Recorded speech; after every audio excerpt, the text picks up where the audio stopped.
안녕하세요. 정치 클립입니다. 윤석열과 김건희가 5박 7일 일정으로 영국 국빈 방문과 프랑스에서의 부산 엑스포 유치전을 위한다며 20일 또 출국했습니다. 마차를 타고 사진 산매경에 빠져 희희낙낙하고 있는 와중에 영국 데일리 메일이라는 일간지에서 김건희의 패션과 외모를 집중 조명하는 기사를 썼습니다. 데일리 메일은 김건희가 나이 51세라는 것에 크게 놀랐다는 일부 영국 팬들을 덜어 접한다며 일부는 김 여사가 10년은 젊어 보인다고 말했다고 전했는데요. 영국에 팬들이 얼마나 있는지 모르겠지만 황당한 기사를 썼네요. 현지의 한 피부과 전문의는 데일리 메일 인터뷰에서 빛나는 피부는 고급 스킨케어 등 엄격한 관리 체계에 힘입은 결과일 수 있다고 설명하며 일반적으로 균형 잡힌 식단, 규칙적인 운동, 적절한 수분 공급 등의 생활 방식은 젊은 외모를 유지하는 데 많은 도움을 준다고 했습니다. 또 김 여사가 젊어 보인다며 다양한 비침 습적 미용 치료 덕분일 수 있다고 말하면서 비침 습적 미용 치료는 주사와 같이 신체 부위를 관통하지 않고 전기, 자기, 초음파 등을 통한 시술을 뜻하는 거로 보인다고 분석했습니다. 영국의 한 뷰티 전문가 로라 케이는 김 여사는 눈과 입술만 약간 강조한 심플한 메이크업으로 간결함을 강조하는 방식을 사용하는 것 같다며 김건희의 메이크업까지 분석하며 치켜 세웠습니다. 그런데 데일리메일 일간지는 김건희 치부에 대한 보도기사도 썼습니다.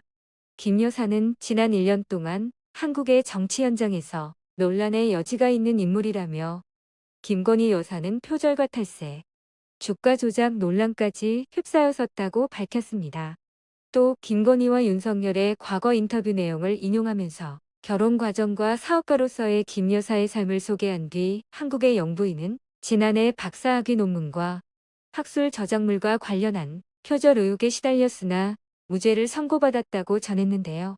이 밖에도 윤석열의 후보 시절 불거졌던 김건희의 세금 체납 문제와 지난 나토 정상회의 순방 당시 착용한 목걸이와 관련해 재산 신고 누락 논란이 일었던 사실도 세세하게 전달했습니다. 어느 나라 대통령 부인이 이런 논란이 있을까요? 여러분도 아시다시피 논란은 본인 것만 있는 게 아닙니다. 가족과 측근들은 수많은 불법적인 문제로 논란의 중심에 있고 자기 엄마는 사문서 위조로 징역 1년 선고를 받아 감옥에 있는데 말입니다. 국가 위상이 땅바닥을 뚫고 지하로 추락하고 있습니다. 더군다나 이런 보도까지 했다면 대한민국 개망신 아닙니까?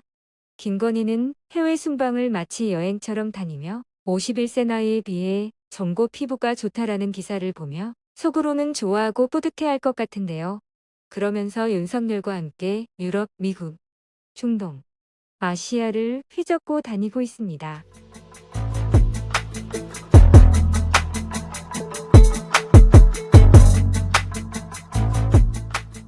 김건희뿐만 아니라 또 한 명이 여기저기 다니며 대한민국을 휘젓고 있는 인물이 있습니다.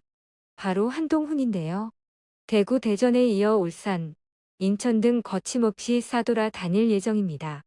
윤건희가 해외로 나간 뒤에 한동훈은 일정이 있다며 대구와 대전을 다니며 마치 지지자인 사람들과 사진을 찍고 사인을 해주는 등 아주 행복한 일상을 보내고 있습니다. 얼마 전 통상적인 국무위원 배우자 봉사 자리라며 배우자 진은정의 공개 사진들과 공직자인 법무부 장관이 중립의 의무를 저버린 채 아무렇지 않게 다니고 있는 한동훈은 누가 봐도 내년 총선 출마를 위한 빌드업이다라고 보고 있는데 아닌 척 그 모든 것이 통상적이라고 둘러대며 부부가 사전 선거운동을 하고 돌아다니고 있습니다. 정말 가짜나서 못 봐주겠습니다. 한동훈이 대전을 방문했을 때 문법이 여의도 문법과 다르다는 견해에 대해 기자가 질문하자 여의도 사투리 대신 5천만 언어를 쓰겠다며 너스레를 떨었습니다. 민주당이 출마 여부에 대한 입장부터 명확히 밝히라고 쏘아붙이자 한동훈은 민주당이 자신을 띄워주는 것 같다며 주특기인 건방을 털었는데요. 김기현 대표는 한 장관이 가지고 있는 많은 훌륭한 자질이 대한민국을 위해 잘 발휘될 수 있도록 하겠다라고 말했지만 조선제일검 한동훈의 실력이 정말 있는지에 대해서도 물음표가 계속 나오고 있습니다. 윤석열이 공약한 대로 민정수석실을 폐지하고 인사검증 기능을 법무부로 옮기면서 법무부 산하 인사정보관리단을 신설해 고위공직자 인사검증을 하겠다고 큰소리를 쳤습니다. 하지만 한동훈은 정순신 국가수사본부장 후보자부터 가장 최근에는 김행 여가부 장관 후보자, 김명수 합동참모본부 의장 후보자까지 주요 고위공직자 후보자들의 사전 인사검증에 번번이 실패했습니다. 이재명 대표의 구속영장이 기각된 것도 한동훈에게는 굉장히 충격이었을 텐데요. 비판에 직면한 한동훈은 책임을 회피하기 위해 총선 출마로 가닥을 잡고 안간힘을 쓰고 있는 것으로 보입니다. 어느 보수 인사는 한동훈 장관이 총선에 등판하게 되면 본인에 대한 검증이 개인적으로 강하게 들어갈 것이다라며 여기에서 탈탈 털릴 수도 있다. 또 국민의 눈높이에 맞지 않은 그리고 법무부 장관으로 있을 때 본인이 했던 말들이 부메랑으로 돌아올 만한 일들이 벌어지면 지지층 결집에도 도움이 안 된다라고 전망했습니다. 여당 내에선 한동훈의 내년 총선 출마를 기정사실로 보는 기류가 확산되고 있습니다. 여권 핵심 관계자는 YTN과 통화에서 한 장관의 행보는 김기현 대표와 교감 아래 이뤄진 거라며 관측했는데요. 당일각에선 한동훈의 등판이 실제 선거에 도움이 될지 엇갈린 평가도 나오고 있습니다. 한동훈은 윤석열의 황태자로서 그만 간보고 장관직에서 내려와 당당하게 정치권에 나오길 바랍니다. 저는 한동훈이 곧 윤석열이라고 생각하는데요.